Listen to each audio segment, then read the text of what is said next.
Hello everyone. स्वागत है एक बार फिर से आप सभी का आपके अपने YouTube channel RNCC nursing online coaching and online test. MCQ है अपना। The type of fever in which the temperature fluctuate more than 2 degree Celsius. ऐसी कौन सी फीवर है जिसके अंदर टेम्परेचर जो है वो फ्लैक्चुएट करता है more than 2 degree Celsius, all above normal, normal से अबोव रहता है, during a 24 hours of period, 24 घंटे के पीरियड में ऐसी कौन सी फीवर होती है, फीवर का टाइप होता है जो फ्लक्चुएट करता है more than 2 degree Celsius, all above normal. Option क्या है? Remittent fever, intermittent fever, relapsing fever या फिर रिकरेंट फीवर। क्या होगा अपना यहाँ पे आंसर? ऑल अबोव नॉर्मल मतलब क्या हो गया? डजंट रीच नॉर्मल, वापस नॉर्मल नहीं आ रहा है। फीवर जो है वो 2 डिग्री सेल्सियस फ्लैक्चुएट करता रहता है नॉर्मल से ऊपर 24 घंटे के पीरियड में। इस प्रकार के फीवर के टाइप को अपन क्या कहेंगे?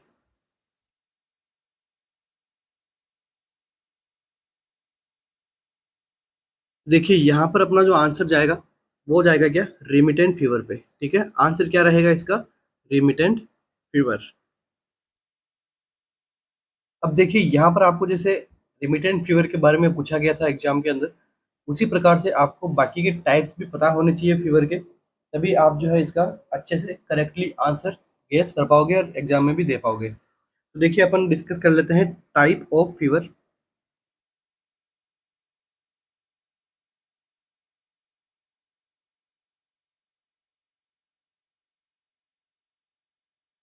सबसे पहला जो इसका टाइप रहता है वो रहता है क्या? ऑनसेट। ऑनसेट का क्या मतलब होता है? Body temperature rising. सिंपल सा मीनिंग होता है बॉडी टेम्परेचर राइजिंग, इंक्रीज होना बॉडी टेम्परेचर। या तो ये सडन हो सकता है या फिर ये ग्रेजुअली धीरे धीरे भी कर सकता है। बस ऑनसेट हो रहा है, बस बढ़ना चाहिए बॉडी टेम्परेचर, या सडनली बढ़ सकता है या ये ग्रेजुअली भी इंक्रीज हो सकता है। अब देखो कुछ टर्म्स होती है। तो देखिए नॉर्मली लो पायरेक्सिया आप कब कहते हो? जब टेम्परेचर कितना रहता है? 99 टू 100 डिग्री फ़ारेनहाइट के बीच में टेम्परेचर रहता है, तो आपका इसे हम क्या कहते हैं? लो पायरेक्सिया। इसके बाद में मॉडरेट पायरेक्सिया, ये कब कहा जाता है? तो 100 से 103 डिग्री फ़ारेनहाइट। इसके बाद में हाई पायरेक्सिया, इसको कब कहते हैं? 103 टू 105 डिग्री फ़ारेनहाइट। अब यहाँ से एमसीक्यू बनता है, हाइपर पायरेक्सिया की स्टेट क्या होती है?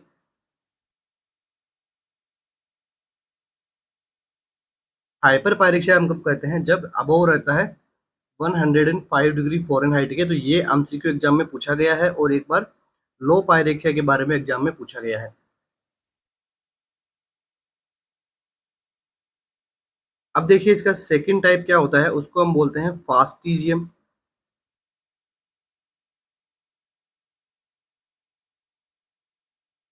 तो देखिए फास्टिडियम को ही अपन दूसरे नाम से क्या बोलते हैं? स्टेडियम। क्या मीनिंग हो गया कि period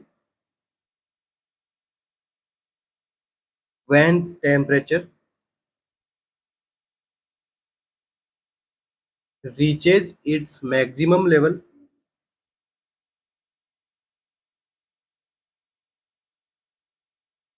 and remain Fairlie constant.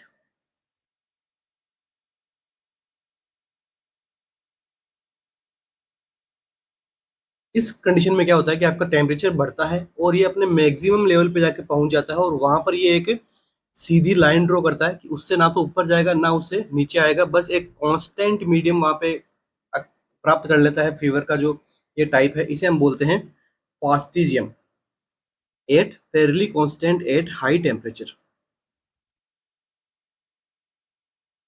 इसे हम क्या कहते हैं? फास्टिजियम। अभी मैं इनका एक ग्राफ दिखाऊंगा आप सभी को, जिससे आपके और ज्यादा क्लियर हो जाएगा टॉपिक। इसके बाद में नेक्स्ट टाइप जो आता है उसको अपन क्या बोलते हैं, डेक्लाइन, या फिर इसी को हम कहते हैं डेफरवेसेंस।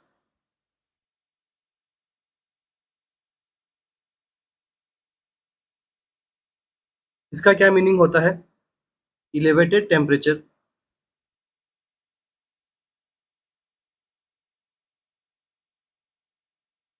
रिटर्न टू इट्स नॉर्मल,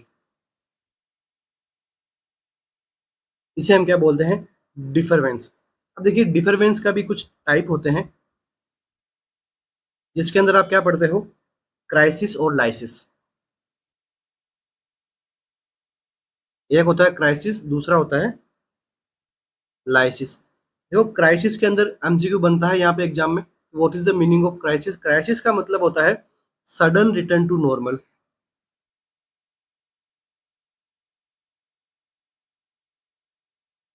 और इसका भी दो टाइप होता है, एक होता है ट्रू क्राइसिस, एक होता है false crisis.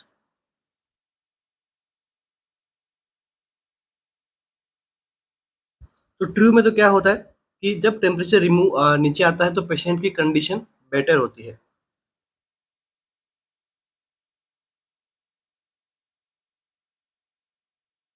Cold temperature improve patient condition. इसके अंदर टेम्परेचर फॉल होता है मगर नो इम्प्रूवमेंट, पेशेंट की कंडीशन के अंदर किसी प्रकार का इम्प्रूवमेंट नहीं देखने को मिलता है, इसलिए इस प्रकार के टाइप को अपन बोलते हैं falls crisis decline fever. Next आता है लाइसिस। लाइसिस के अंदर क्या होता है, टेम्परेचर फॉल होता है इन जिगजैग मैनर। एमसीक्यू बनता है इस टॉपिक से, फीवर से। वाइटल साइन का अपना एक इम्पोर्टेंट पार्ट होता है फीवर, टेम्परेचर, वहां से एमसीक्यू बनता है। अब इसको आने में जो क्या है अपने को 2 to 3 डेज का भी टाइम लग सकता है और वीक का भी टाइम लग सकता है कि जिगजैग मैनर के अंदर फीवर क्या हो रही है, टेम्परेचर क्या हो रहा है, पेशेंट का डिक्रीज हो रहा है, और क्या हो रहा है, ऑल्सो सिम्टम्स आर डिसअपियर। जो फीवर के जो साइन सिम्टम्स आते हैं वो भी यहाँ से डिसअपियर होना शुरू हो जाते हैं, इसे हम बोलते हैं लाइसिस फीवर। इसके बाद में नेक्स्ट टाइप होता है फीवर,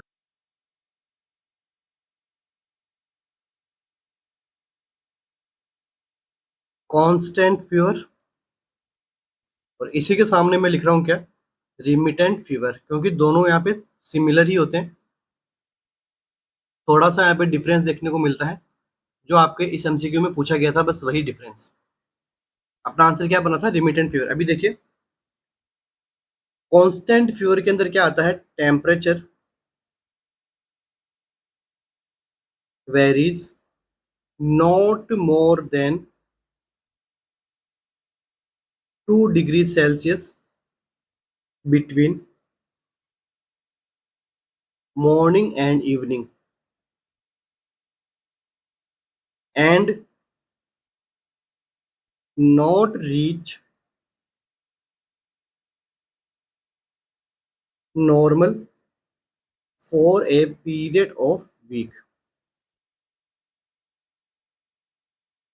और वो क्या नॉर्मल भी नहीं होता है, नॉर्मल रेंज में भी नहीं आता है, मगर 2 डिग्री से यहाँ पे ज्यादा नहीं देखने को मिलेगा आपको फीवर। मॉर्निंग और इवनिंग के आपका जो डिफरेंस, आप जब मॉर्निंग में चेक करोगे, इवनिंग में चेक करोगे, तो आपके फीवर का जो डिफरेंस आ रहा है तो वो 2 डिग्री से ज्यादा नहीं देखने को मिलेगा। नेक्स्ट बात करते हैं अपन रिमिटेंट फीवर की। तो रिमिटेंट फीवर का मतलब क्या होता है,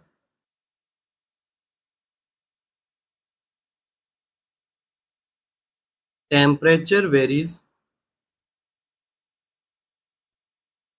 मोर देन 2 डिग्री सेल्सियस। यहाँ पे क्या था, नॉट मोर देन, और इधर क्या है, मोर देन 2 डिग्री सेल्सियस। और एमसीक्यू में आपसे क्या पूछा गया था, the type of fever in which temperature fluctuate more than 2 degree Celsius. और अपना मोर देन 2 डिग्री सेल्सियस में अपना आंसर क्या करेक्ट किया, रिमिटेंट फीवर। अगर यहाँ पे आता नॉट मोर देन 2 डिग्री तो क्या आता आंसर अपना, कांस्टेंट फीवर। ठीक है, तो यही बातें एग्जाम के अंदर एग्जामिनर आपसे पूछता है, इसलिए अपन इस टॉपिक को कवर अप कर रहे हैं, क्योंकि यूपीपीएससी के अंदर आपको फीवर से रिलेटेड, वाइटल साइंस से रिलेटेड एमसीक्यू देखने को मिल सकते हैं। और ये ना केवल यूपीपीएससी, आपके केजीएमयू के लेवल भी और अपकमिंग एग्जाम्स के अंदर भी काफी इंपॉर्टेंट होता है फीवर। 1 लाइनर एमसीक्यू यहाँ पे आराम से बन सकता है और आपको सिनेरियो बना के भी एमसीक्यू पूछ सकता है। टेम्परेचर वेरीज मोर than 2 degree Celsius between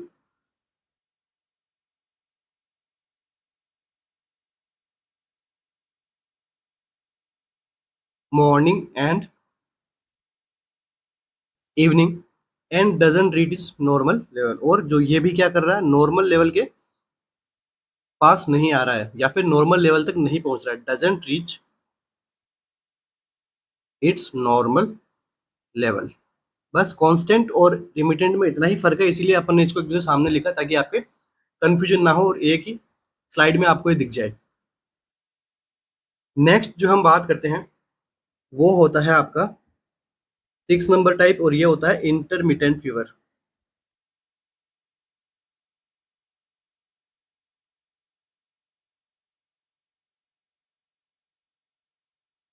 intermittent fever में आपको क्या देखने को मिलता है,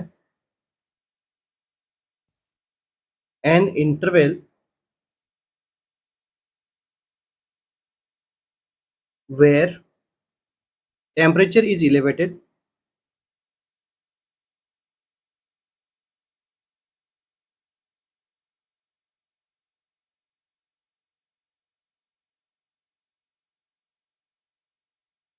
for several hours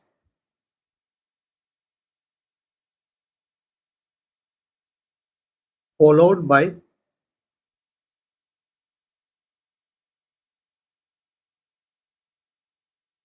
an interval where temperature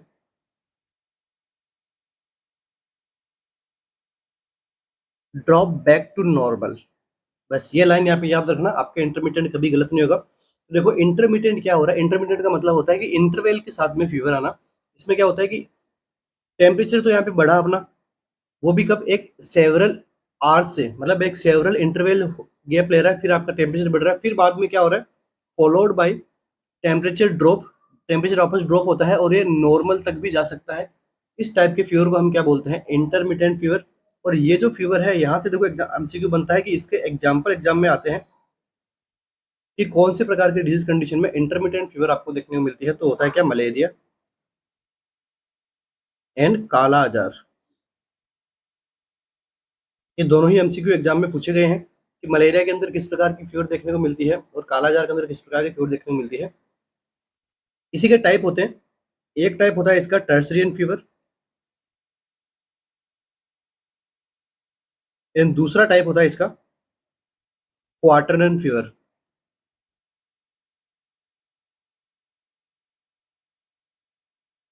तो टर्सरियन फीवर आपको बताया, टर्सरी मतलब 3, तो ये क्या है, fever occur once in every third, या फिर आप कह सकते हो 48 to 72 आवर्स में। ठीक है, या फिर थर्ड डे, या फिर 48 to 72 आवर्स के अंदर फीवर वापस आता है पेशेंट में। उसके बाद में क्वार्टरन फीवर में क्या आता है, फोर्थ डे से फीवर जो है वो वापस अकर होना शुरू हो जाता है। या फिर आप कह सकते हो 72 आवर्स के आसपास में। ये होता है क्वार्टरन फीवर, किसमें देखने को मिलता है, मलेरिया काला जार के अंदर टाइप के अंदर देखने को मिलती है इंटरमिटेंट फीवर। नेक्स्ट टाइप होता है फीवर का, वो होता है इनवर्स फीवर।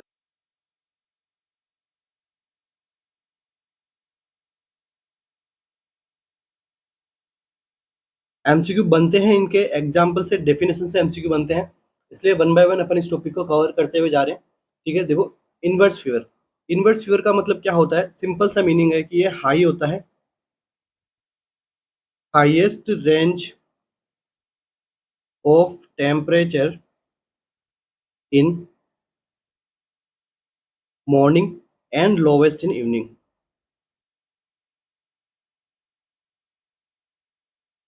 कि मॉर्निंग के अंदर तो क्या रहता है, टेम्परेचर हाईएस्ट लेवल पे रहता है और इवनिंग में कहाँ रहता है, लोवेस्ट लेवल पे। ठीक है, इसे हम बोलते हैं इनवर्स फीवर। नेक्स्ट टाइप होता है, इसको अपन क्या बोलते हैं, स्विंगिंग फीवर, या फिर इसको, इसी को अपन कहते हैं क्या, हेक्टिक फीवर।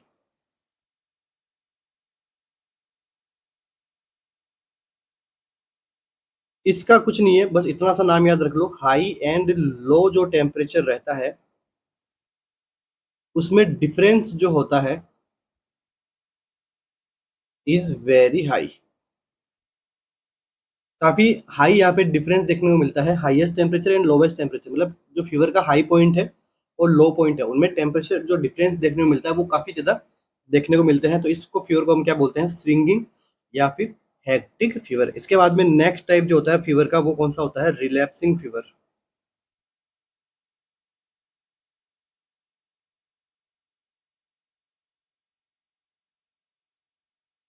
इसके अंदर आपको फेब्राइल फीवर देखने को मिलती है, फॉलोड बाय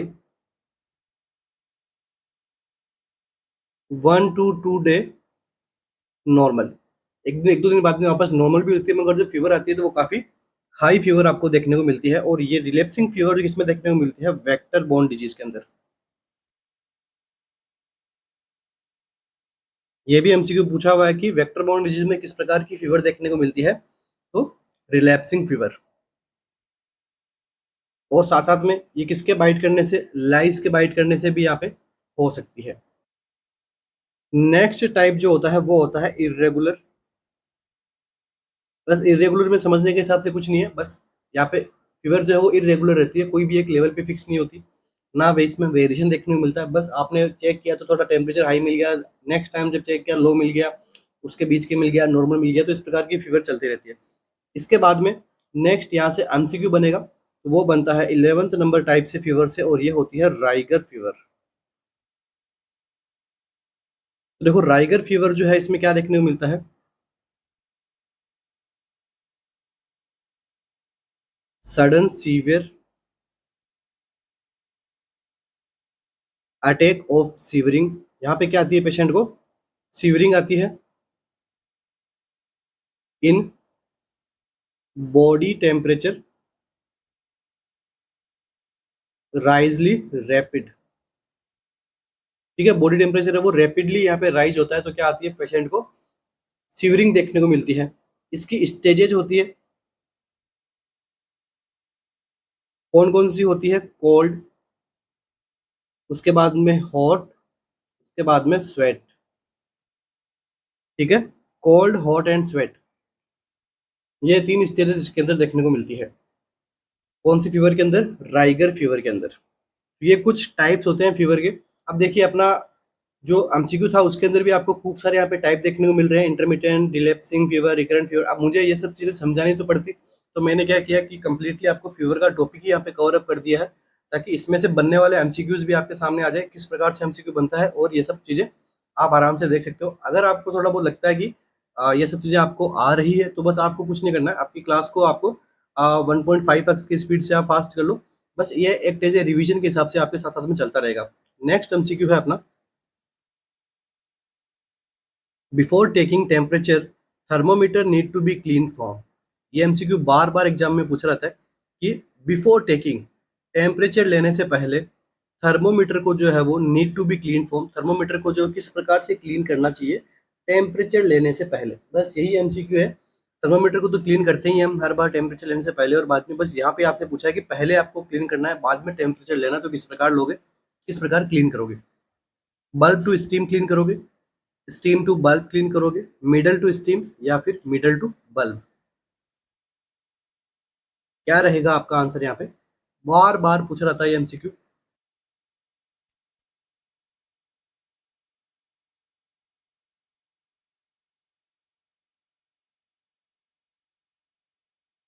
और अच्छा भी एमसीक्यू बनता है इसके, इससे जो अपन क्लीनिंग है, अपन क्लीनिंग करते किससे हैं वो सभी अभी मैं आपको बता दूंगा एक ही एमसीक्यू अंदर, क्योंकि बार बार एमसीक्यू बनते हैं इस टॉपिक में से। तो देखिए टेम्परेचर लेने से पहले आपको क्लीनिंग का पूछा गया है यहाँ पे, तो आपका क्या रहेगा, ये देखिए आपका थर्मोमीटर होता है।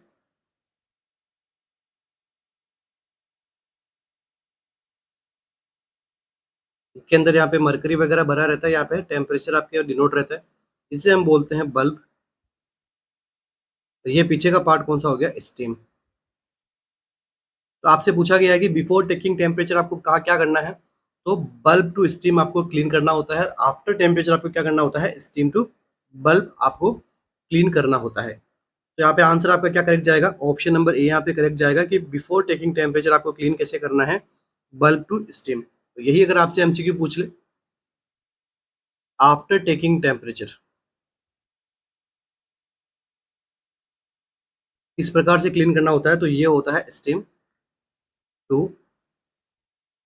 बल्ब।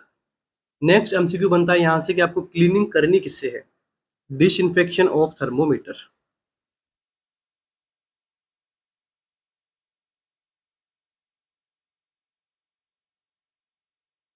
कि आपको क्लीनिंग करनी किससे है, तो देखिए हमारे पास में कुछ डिसइंफेक्टेंट्स होते हैं जिसकी कुछ स्ट्रेंथ होती है। सबसे पहले अपन यहाँ पे लिख लेते हैं डिसइंफेक्टेंट, उसके बाद में इनकी कितनी स्ट्रेंथ यूज में लेनी होती है क्लीन करने के लिए, और टाइम ड्यूरेशन की कितने टाइम में डिसइंफेक्शन कर देगा। सबसे पहले अपन लेते हैं इसको लाइजोल को। इसकी जो स्ट्रेंथ होती है वो कितनी होती है, 1:40, और इसको ये कितने टाइम में क्लीन कर देता है, तो ये 3 मिनट के अंदर थर्मोमीटर को क्लीन कर देता है, डिसइंफेक्टेंट कर देता है। इसके बाद में सेकंड वन होता है सेवलॉन। सेवलॉन से एमसीक्यू बनता है कि इसकी स्ट्रेंथ क्या रहती है, 1:20 रहती है, और ये जो टाइम ड्यूरेशन कितना लेता है, ये 5 मिनट टाइम ड्यूरेशन लेता है, और इनसे एमसीक्यू बनता है डिसइंफेक्टेंट वाले टॉपिक से। नेक्स्ट डिसइंफेक्शन का कौन सा फॉर्मूला अपना डिसइंफेक्टेंट होता है, डेटॉल या फिर फ्रेगनोल। इसका ड्यूरेशन कितना रहता है, इसका भी 1:40 रहता है, और ये भी कितना टाइम लेता है, 5 मिनट में डिसइंफेक्शन करके दे देता है अपने बल्ब को। तो ये सारी चीजें किस में फॉलो हो रही है, थर्मोमीटर कौन सा काम में ले रहे हैं अपन, इसमें क्लीनिंग की ज़्यादा नीड, क्लीनिंग की नीड तो अपने सभी में पड़ती है, मगर ये जो मैंने आपको दिखाया थर्मोमीटर का जो एग्जांपल दिया, ये कौन से टाइप का थर्मोमीटर है, मरकरी थर्मोमीटर। ठीक है, एग्जांपल क्या है, ये मरकरी थर्मोमीटर का एग्जांपल है। उसके अंदर उसी के अंदर ये एमसीक्यू बना कि बल्ब टू स्टीम करना होता है, less contaminated area to more contaminated area. Next MCQ है सिंपल एमसीक्यू है, इसके अंदर कोई डिस्कशन की नीड है नहीं अपने को ज़्यादा।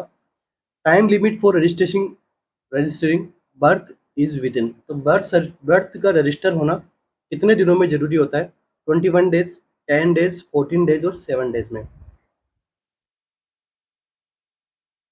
तो देखो जो बर्थ का जो रजिस्ट्रेशन होता है वो कितने दिनों में करवाना जरूरी होता है, ये होता है 21 डेज में। ठीक है, और बर्थ का साथ साथ में आपको डेथ का भी अगर पूछ ले तो ये भी कितना रहता है, 21 डेज में। तो आपसे बस सिंपल सा MCQ, according to new rules registration of death and birth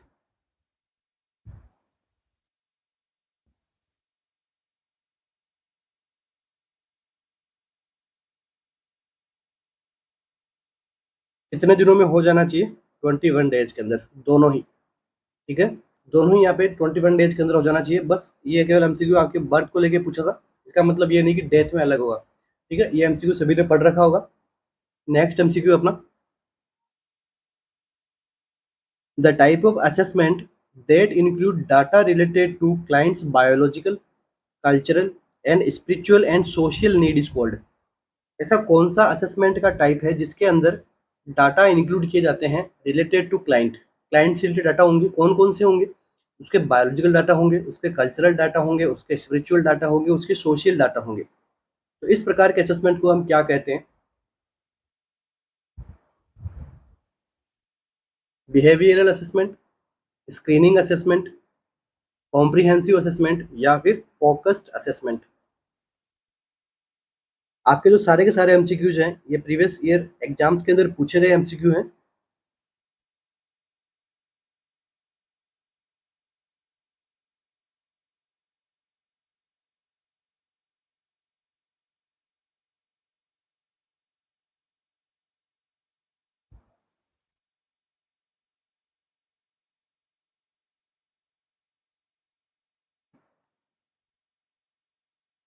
क्या रहेगा यहाँ पे आंसर,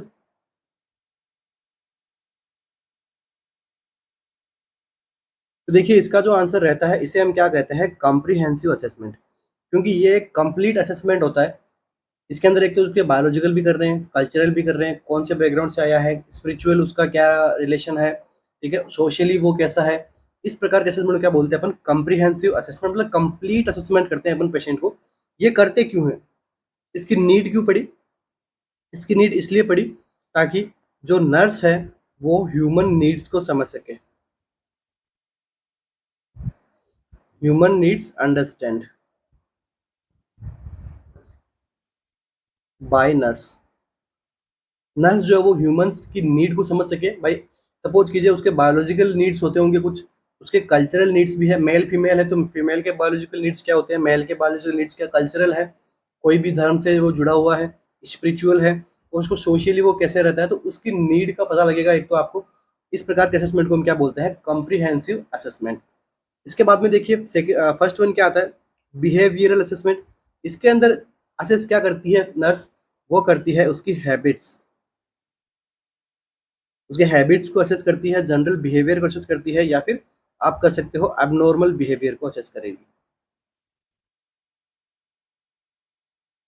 ताकि पता तो लगे भी पेशेंट का बिहेवियर कैसा है दूसरे स्टाफ्स के प्रति या फिर दूसरे पेशेंट्स के प्रति, उसके साथ में रखना है नहीं रखना है, ठीक है, इसलिए।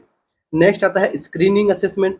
स्क्रीनिंग असेसमेंट जो होता है वो एक पर्टिकुलर डिजीज के लिए होता है। इसके अंदर हम क्या करते हैं, assessment related to disease condition.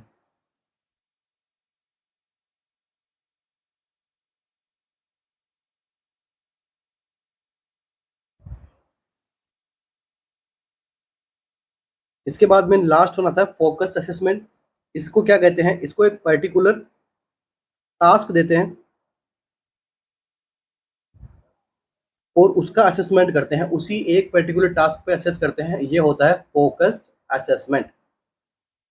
तो आपके चारों टाइप के असेसमेंट समझ में आ गए होंगे। असेसमेंट क्यों जरूरी है ये भी समझ में आ गया होगा, क्योंकि यूपीपीएससी के अंदर जो स्टाफ नर्स का जो एग्जाम है वहां पर आपको इस प्रकार के एमसीक्यू देखने को मिलेंगे। बेसिक फंडामेंटल के वहाँ पे एमसीक्यू देखने को मिलते हैं अपने को, ठीक है, और वाइटल साइन वाले एमसीक्यू देखने को मिलेंगे। बाकी अपन धीरे धीरे आगे इसको बढ़ाते जाएंगे अपने सेशंस को, ठीक है, जिसके अंदर आपको मैं डे बाय डे और एक्टिविटीज करवाऊंगा एमसीक्यूज के फॉर्म के अंदर ही, ठीक है।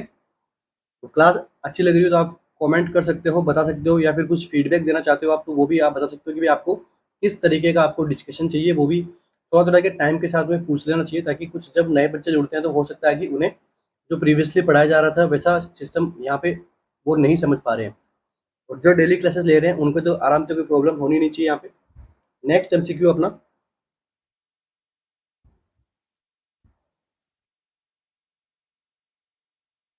Nurse uses the nursing process as a method of. Nurse क्या कर रही है, नर्सिंग प्रोसेस को यूज कर रही है किस मेथड के रूप में, nurse uses the nursing process as a method of planning, organizing and delivering patient care, communicating with patient and families, meeting the legal requirement and standard in nursing, या फिर meeting public expectation to nurse, meeting public expectation to nurse. भाई nursing process का use क्यों लेती है nurse, as a method के रूप में काम में क्यों लेती है।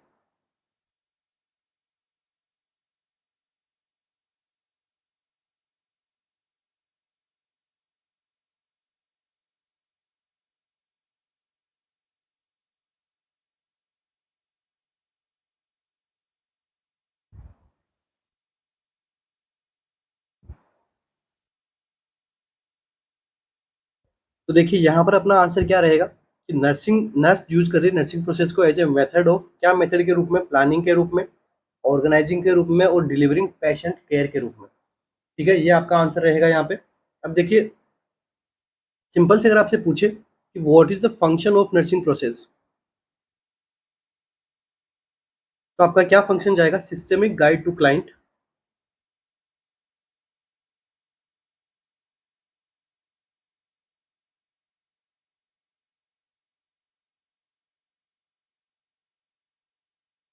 क्लाइंट सेंटर्ड केयर, ठीक है।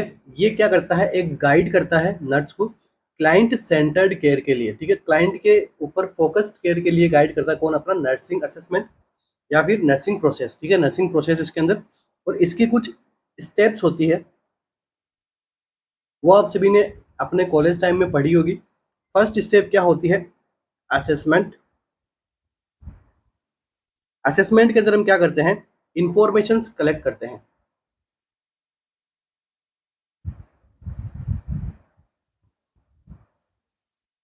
इन्फॉर्मेशन कैसी भी हो सकती है, उसके साइकोलॉजिकल हो सकती है, उसके फिजियोलॉजिकल, उसके सोशियोलॉजिकल इन्फॉर्मेशन हो सकती है, या फिर स्पिरिचुअल इन्फॉर्मेशन हो सकती है, किसी भी प्रकार की इन्फॉर्मेशन पेशेंट से रिलेटेड जो उसकी सेंटर्ड केयर के अंदर हेल्प करे, या फिर जो उसके पेशेंट केयर के अंदर हेल्प करे, उन्हीं इन्फॉर्मेशन को असेस करते हैं।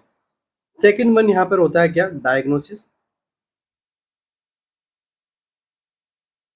तो डायग्नोसिस के अंदर हम क्या करते हैं, एक मेकिंग ए जजमेंट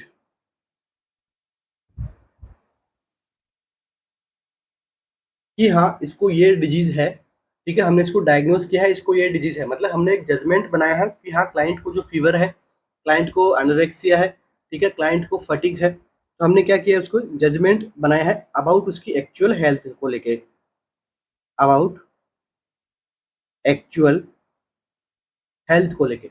इसके बाद में जो थर्ड स्टेप होती है वो कौन सी होती है, प्लानिंग, कि हमें करना क्या क्या होता है इसके अंदर। प्लानिंग में हमें क्या करना है कि जो यहाँ पे हमें प्रॉब्लम मिली है, ठीक है, एक्चुअल हेल्थ रिलेटेड जो भी डायग्नोसिस मिला है उसके रिलेटेड अपना क्या होगा, एक गोल होगा कि उसको क्या करना है, उसको ट्रीट करना है, या फिर उसकी क्या करनी है, हमें केयर करनी है, किस प्रकार से करनी है, सारी हम प्लानिंग करते हैं किसमें, सारे गोल अपन जस्टिफाई करते हैं, गोल बनाते हैं किसके अंदर, प्लानिंग के अंदर। इसके बाद में फोर्थ वन आता है क्या, इन प्लानिंग को इम्प्लीमेंट करना। इस प्लानिंग को क्या करना, इम्प्लीमेंट करना, एक्शन में लेके आना, ठीक है।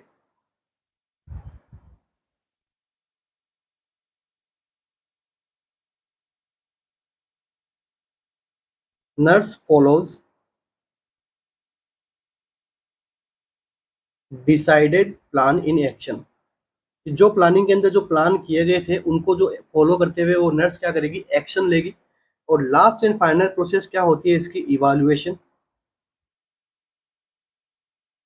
तो इवाल्युएशन का मतलब क्या होता है, इवाल्युएशन का मतलब होता है कि हमने जो केयर दी है वो पेशेंट के लिए कितनी वेलनेस रही है, ठीक है, कितनी अच्छी रही है, पेशेंट का जो प्रॉब्लम था वो ट्रीट हुआ नहीं हुआ है, कम हुआ नहीं हुआ है, ये सब चीज़ें अपन देखते हैं किसके अंदर, नर्सिंग प्रोसेस के इवाल्युएशन वाले स्टेज के अंदर, ठीक है, assessment, diagnosis, planning, implementation and evaluation. तो ये हो गया अपना यहाँ पे नर्सिंग प्रोसेस का टॉपिक भी कंप्लीट। अपने अपन ने देखो फीवर देख लिया, अपन ने पायरेक्सिया देख लिया, अपन ने मरकरी थर्मोमीटर देख लिया, उसको अपन कैसे क्लीन करेंगे वो हमने देख लिया।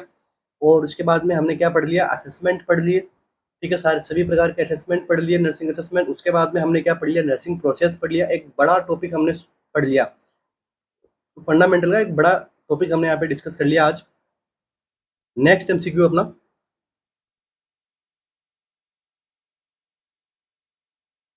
एक और इम्पोर्टेंट टॉपिक आपके सामने और इम्पोर्टेंट एमसीक्यू भी। असेसमेंट करते हैं अपन, जैसे टाइप होते हैं कुछ असेसमेंट के, वो कुछ बच गए थे तो वो हम देख रहे हैं। Which type of assessment is conducted several months after. एक क्लाइंट था जो पहले आया दिखाने के लिए, अभी हम क्या कर रहे हैं, उसका असेसमेंट कर रहे हैं। उसके कब कर रहे हैं, सेवरल मंथ आफ्टर, उसके कुछ महीने बाद वो वापस से आए तो हमने उसका अगर असेसमेंट करा। The initial assessment to determine changes in the client health status.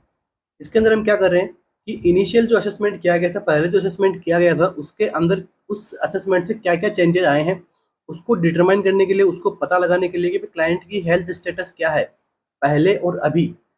इस प्रकार के असेसमेंट को हम क्या कहते हैं, देखिए ऑप्शंस क्या है अपने पास में, emergency assessment, time lapsed assessment, comprehensive assessment, या फिर ऑन गोइंग असेसमेंट। चारों ही यहाँ पे एमसीक्यू बनेंगे, चारों से एमसीक्यू बने हुए भी हैं, और ये एमसीक्यू भी एग्जाम में पूछा गया है। ये एग्जाम में आपके ईएसआईसी के अंदर एमसीक्यू पूछा गया था, आपके ईएसआईसी के जो पेपर होते थे उनमें ये एमसीक्यू पूछे रहते बार बार। और जैसे कि अब ईएसआईसी की भी वैकेंसीज आने वाली हैं, उसके लिए भी ये जो सेशन है वो इम्पोर्टेंट है। तो पहले अपन ने, पहले के असेसमेंट को और अभी के असेसमेंट को अपन क्या कर रहे हैं, इवालुएट कर रहे हैं, अपन उसको असेस कर रहे हैं। तो ये किस प्रकार का असेसमेंट हुआ, emergency assessment, time lapse assessment, comprehensive assessment, या फिर on going assessment.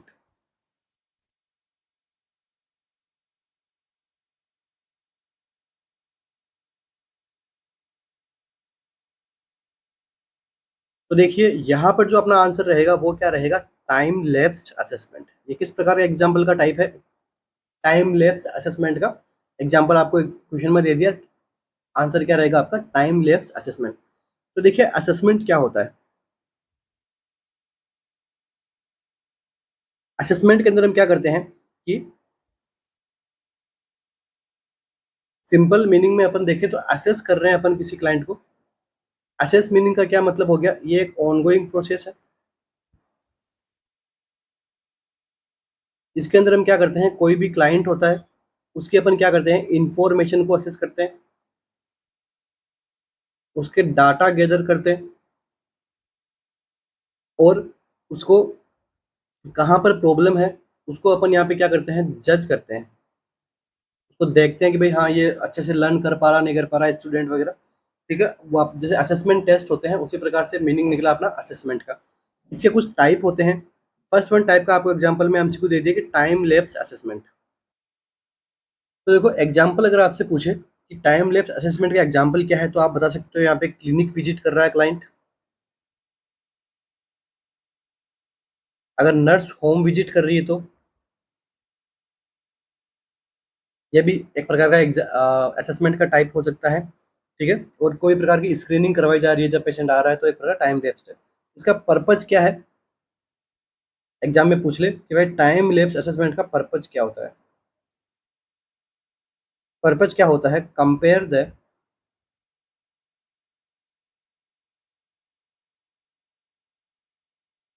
Clients data, clients current data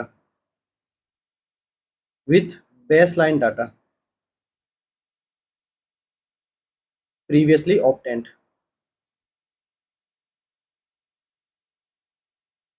जो हमने प्रीवियसली डाटा ऑब्टेन किए थे वो क्या हो जाएंगे, उसके बेसलाइन डाटा हो जाएंगे। और अभी जब क्लाइंट आया या फिर हम क्लाइंट के पास में होम विजिट पे गए हैं और अभी हमने जो डाटा लिया है उन दोनों को क्या करेंगे, कंपेयर करने में काम आता है क्या, टाइम लैप्स्ड असेसमेंट। इसके बाद में देखिए नेक्स्ट, देखिए क्या है, प्रॉब्लम फोकस्ड असेसमेंट होता है एक।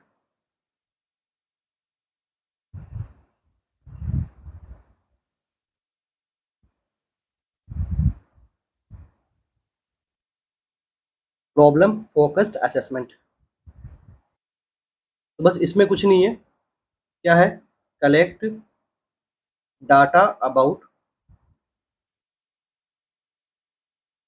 क्लाइंट्स प्रॉब्लम, क्लाइंट्स की जो प्रॉब्लम रहती है उसके अकॉर्डिंग वो क्या डाटा कलेक्ट करते हैं। इसे हम क्या बोलते हैं, प्रॉब्लम फोकस्ड असेसमेंट। इसके बाद में जो नेक्स्ट टाइप रहता है वो कौन सा, अपन एग्जांपल में से उठा लेते हैं, कौन सा हो गया, इमरजेंसी डाटा या फिर इमरजेंसी असेसमेंट। अपना ऑप्शन में दिया हुआ इमरजेंसी असेसमेंट, तो इसका मतलब क्या होता है, perform during emergency procedure. Emergency assessment कब परफॉर्म करते हैं, परफॉर्म ड्यूरिंग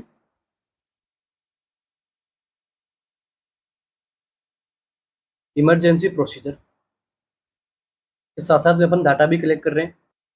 और इमरजेंसी असेसमेंट में क्या आता है, पेशेंट का एयरवे, ब्रीथिंग, सर्कुलेशन, इसको हम क्या करते हैं, असेस करते हैं और एग्जैक्ट कोज को पहचानते हैं, प्रॉब्लम को देखते हैं। ठीक है, इसके बाद में नेक्स्ट टाइप जो होता है वो होता है initial assessment.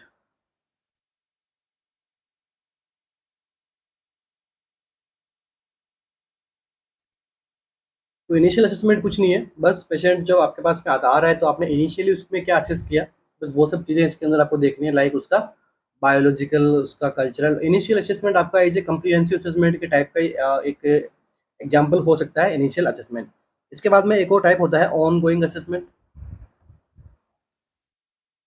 On going assessment क्या होता है, ऑन गोइंग मतलब कंटिन्यू चलते रहना, ऐसा असेसमेंट जिसके अंदर अपन कंटिन्यू असेस करते रहते हैं पेशेंट को ट्रीटमेंट के साथ साथ में, या फिर कितना टाइम तक हॉस्पिटल स्टे रहता है तो डे बाय डे आप उसका असेस करते जाते हैं, ये होता है ऑन गोइंग असेसमेंट। तो आपका एमसीक्यू का आंसर क्या निकला इसका, कि आपसे क्या पूछा गया था, several months after initial assessment. Initial assessment के बाद में सेवरल मंथ के बाद में आप फिर से असेसमेंट कर रहे हो पेशेंट का, तो ये किस प्रकार का टाइप होता है, ये होता है टाइम लैप्स्ड असेसमेंट।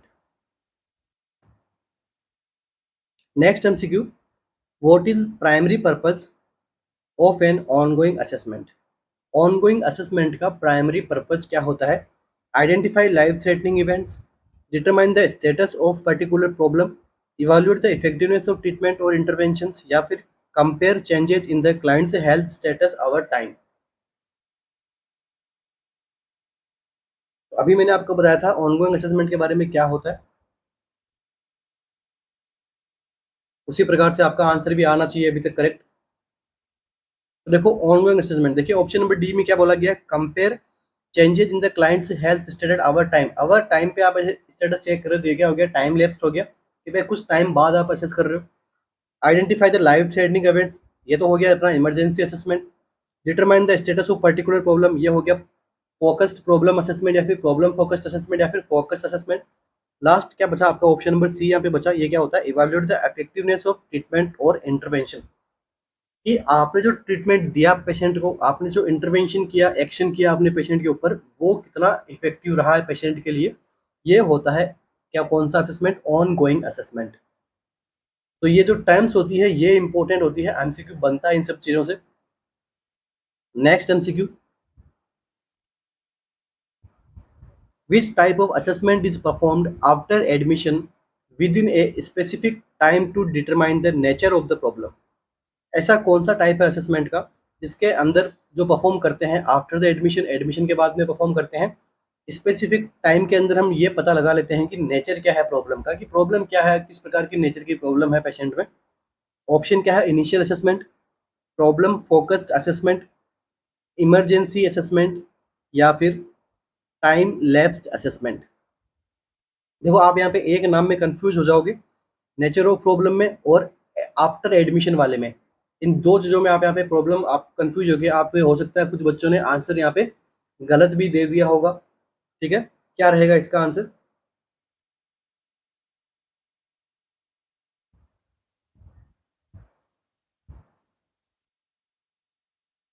तो देखो एक होता है नेचर ऑफ प्रॉब्लम एडमिशन पे, आप दोनों कंफ्यूज किस में हो रहे होंगे, ए और बी में आप कंफ्यूज हो रहे होंगे, कि एक तो मैंने आपको बताया था कि एडमिशन के टाइम पे इनिशियल असेसमेंट करते हैं, देखते हैं भाई किस प्रकार की प्रॉब्लम है।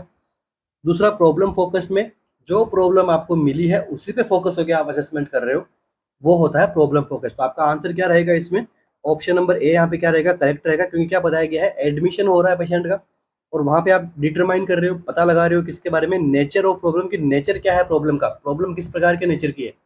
आपको ये नहीं बताया है कि प्रॉब्लम के ऊपर फोकस कर रहे हैं, प्रॉब्लम को पता लगा रहे हैं बट प्रॉब्लम पता नहीं हुई है, पता नहीं हुई तो प्रॉब्लम के ऊपर फोकस कैसे करोगे। तो आपका ऑप्शन नंबर बी यहाँ पे करेक्ट नहीं होगा, प्रॉब्लम फोकस्ड असेसमेंट यहाँ पे करेक्ट नहीं होगा। बाकी इमरजेंसी एंड टाइम लैप्स तो अलग है, वो मैंने आपको प्रीवियसली एमसीक्यूज में समझा दिए थे, ठीक है। तो इस प्रकार से आपके एमसीक्यूज आपको सोल्व करते जाना है, ठीक है, और डे बाय डे अपनी यूपी पीएससी स्टाफ नर्स के लिए कंटिन्यू क्लासेज रहेगी। सेशन में थैंक यू।